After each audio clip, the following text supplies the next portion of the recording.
Hello and welcome back to my channel. आज हम पढ़ेंगे मैथ्यू आर्नोल्ड के बारे में। मैथ्यू आर्नोल्ड पीजीटी के लिए बहुत ही इम्पोर्टेंट पोएट हैं। तो चलिए स्टार्ट करते हैं अपने वीडियो। मैथ्यू आर्नोल्ड का जो लाइफ स्पेन रहा है वो रहा है 1822 से लेकर 1888 तक। वो बिलोंग करते थे विक्टोरियन एज को। वो एक पोइट थे, एक क्रिटिक थे ऑफ 19th सेंचुरी के। उनका जन्म हुआ था क्रिसमस ईव वाले दिन यानी कि 24 दिसंबर को 1822 में, और जगह थी लालेहम, मिडलसेक्स, इंग्लैंड।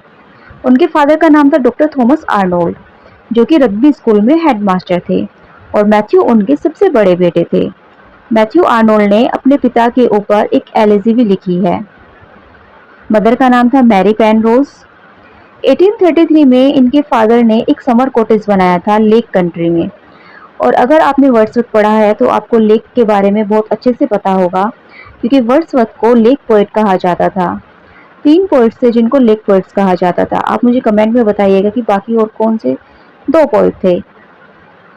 वहाँ पर वो फ्रेंड्स बनते हैं विलियम वर्ड्सवर्थ से और डोरोथी वर्ड्सवर्थ से। डोरोथी विलियम वर्ड्सवर्थ की बहन थी। फिर वो स्कूल गए थे। उनके जो स्कूल थे वो थे लालेहम, विनचेस्टर, और फिर वो रग्बी स्कूल भी गए थे। रग्बी स्कूल जहाँ पर उनके फादर हेडमास्टर थे। उन्होंने एक प्राइज भी जीता था अपने पोएम के लिए, उनकी पोएम का नाम था एलेरिक एट रोम। स्कूल में ही उन्होंने इस पोएम के लिए प्राइज जीता था। 1837 में वो रग्बी में एंटर करते हैं, और फिर उसके बाद वो as a scholar of Balliol College Oxford को अटेंड करते हैं। बैलियल कॉलेज के स्कॉलर के रूप में वो ऑक्सफोर्ड जाते हैं। इन 1841 उन्होंने एक ओपन स्कॉलरशिप जीती थी to Balliol College. Balliol College में उन्होंने एक ओपन स्कॉलरशिप जीती थी। During his student years at Oxford he became friend to Arthur Hugh Clough. तो जब वो स्टूडेंट्स थे ऑक्सफोर्ड में तो उन्हें वहाँ पर कौन मिले थे? ऑर्थर ह्यू क्लो। और इनके वो अच्छे दोस्त बन गए थे, अच्छे मित्र बन गए थे। इनके ऊपर भी उन्होंने एक एलेजी लिखी थी।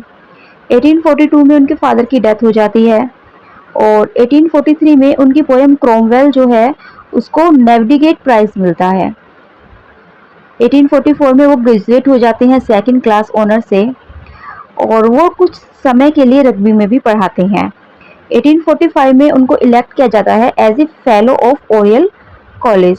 ओरियल कॉलेज के फेलो के रूप में उनको चुना जाता है।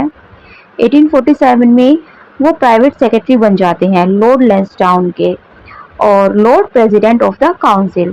तो इसके जो है वो प्राइवेट सेक्रेटरी बन जाते हैं। 1849 वो अपनी सबसे फर्स्ट वॉल्यूम जो है पोएम्स वो पब्लिश करते हैं, द स्टेट ट्रेवलर। लेकिन क्या होता है कि इसको सर्कुलेशन से विड्रॉ कर लिया जाता है, इसको जल्दी ही हटा लिया जाता है, क्योंकि ये पब्लिक का अटेंशन ड्रॉ नहीं कर पाई थी। पब्लिक का ध्यान ये खींच नहीं पाई थी। लोग इस पोएम को पढ़ नहीं रहे थे इनकी, तो इसको हटा लिया जाता है। 1850 में वर्ड्सवर्थ की डेथ होती है, और आर्नोल्ड जो है मेमोरियल वर्सेस लिखते हैं। मेमोरियल वर्सेस पार्सस मैगजीन में पब्लिश्ड होती है। मेमोरियल वर्सेस में ये वर्ड्सवर्थ के साथ 2 और पोएट लॉर्ड बायरन और गोथे इनको भी ट्रिब्यूट देते हैं। बहुत ही अच्छी पोएम है, मैंने इस पर वीडियो बनाई हुई है, आप लोग देख सकते हैं।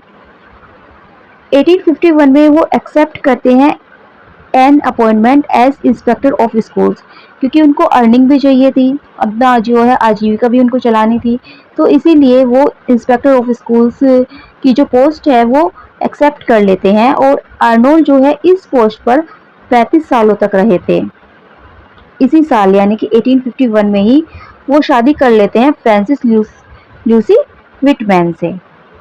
1852 में वो पब्लिश करते हैं अपने सेकंड वॉल्यूम ऑफ पोएम्स, जिसका नाम था Empedocles on Etna and other poems.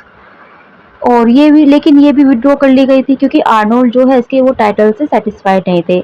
Arnold को उसका टाइटल पसंद नहीं आ रहा था, तो इस वजह से इसको भी विड्रॉ कर लिया गया था।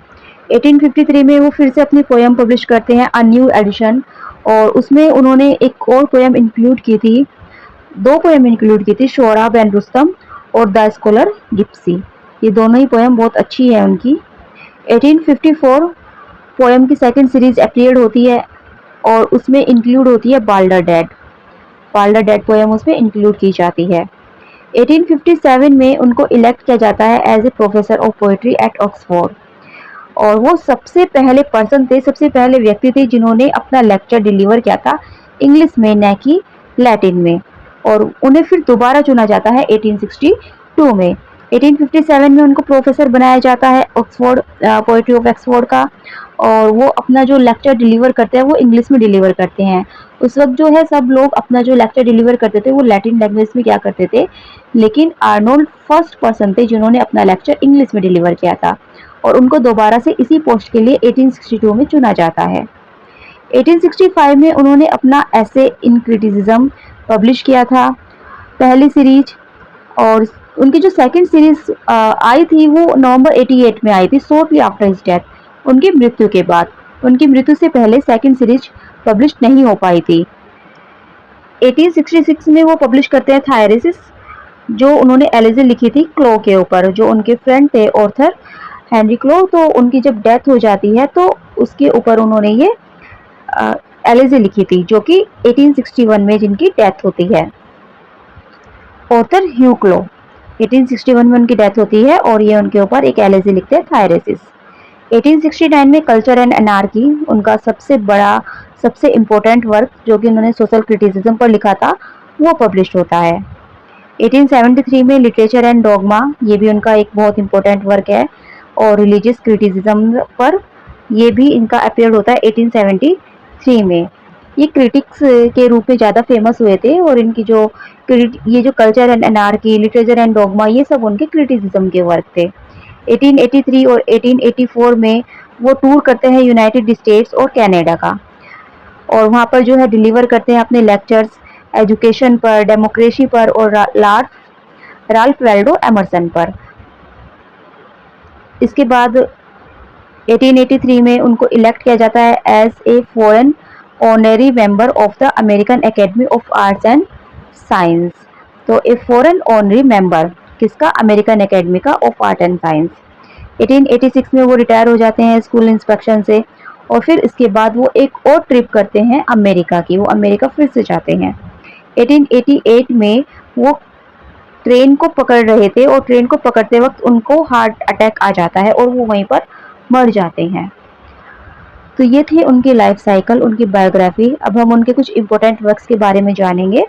तो सबसे पहले आते हैं शेक्सपियर। शेक्सपियर पर उन्होंने जो अपनी पोएम लिखी थी वो लिखी थी 1854 में, और पब्लिश हुई थी 1849 में। ये सोनेट था, और ये द स्टेट रिवीलर में पब्लिश हुआ था, जो उनका पहले पोएम, जो मतलब उनकी जो पहला एडिशन पब्लिश हुआ था, लेकिन इसको विड्रॉ कर लिया गया था क्योंकि ये पब्लिक का अटेंशन नहीं ले पाई थी, तो इस वजह से इसको विड्रॉ कर लिया गया था। तो इसी में इनका ये सोनेट पब्लिश हुआ था, शेक्सपियर।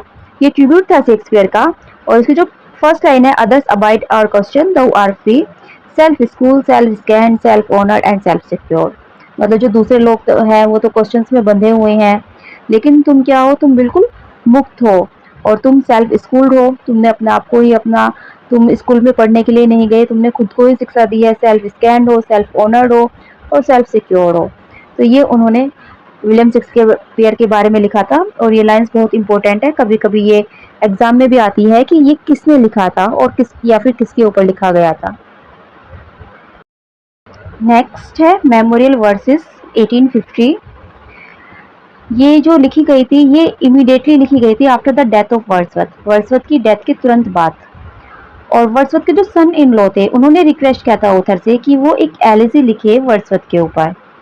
इस पोएम में आर्नोल्ड ने ट्रिब्यूट पे किया है वर्ड्सवर्थ को, और वर्ड्सवर्थ के साथ साथ लॉर्ड बायरन और गोथे के। तो ये पोएम मैंने इसकी जो है एक्सप्लेनेशन की हुई है, आप लोग देख सकते हैं। डोवर बीच 1867 इन न्यू पोएम्स, ये न्यू पोएम्स में आई थी, और ये भी एक शॉर्ट लिरिक है, और ये उन्होंने लिखा था loss of religious faith in the Victorian age. ये विक्टोरियन एज में किस तरह से जो है लोगों का रिलीजियस फेथ खत्म होता जा रहा है। और इसमें जो आर्नोल्ड है वो कंपेयर करते हैं सी को, समुद्र को, किससे, धर्म से, रिलीजियस से। और इसकी जो इम्पोर्टेंट लाइन है, the sea is calm tonight, the tide is full, the moon lies fair, कि आज जो है समुद्र बहुत शांत है, टाइड फुल है, और जो मून है, जो चंद्रमा है, वो बिल्कुल साफ दिखाई दे रहा है। फिर नेक्स्ट आती है रग्बी चैपल, जो उन्होंने 1857 में लिखी थी और पब्लिश हुई थी 1867 में। 1857 में लिखी थी और 1867 में पब्लिश हुई थी। ये एक एलेजी है जो उन्होंने अपने फादर डॉक्टर आर्नोल्ड के ऊपर लिखी थी और इसके 2 सेक्शन हैं। ये उनकी फादर की डेथ के 25 साल बाद लिखी गई थी और इस पोएम का जो नाम था वो था रग्बी स्कूल चैपल। आर्नोल्ड जो हेडमास्टर थे फॉर 14 ईयर्स तक। आर्नोल्ड रग्बी स्कूल में जो है हेडमास्टर रहे थे 14 ईयर्स तक। आर्नोल्ड मतलब आर्नोल्ड के father Thomas Arnold. Arnold sadly describe the Ottoman evening gloomy lens, और इस पोएम में वो क्या डिस्क्राइब करते हैं? ऑटम इवनिंग को, पतझड़ की इवनिंग और ग्लोमी लेन्स को। नेक्स्ट उनका वर्क है थायरेसिस।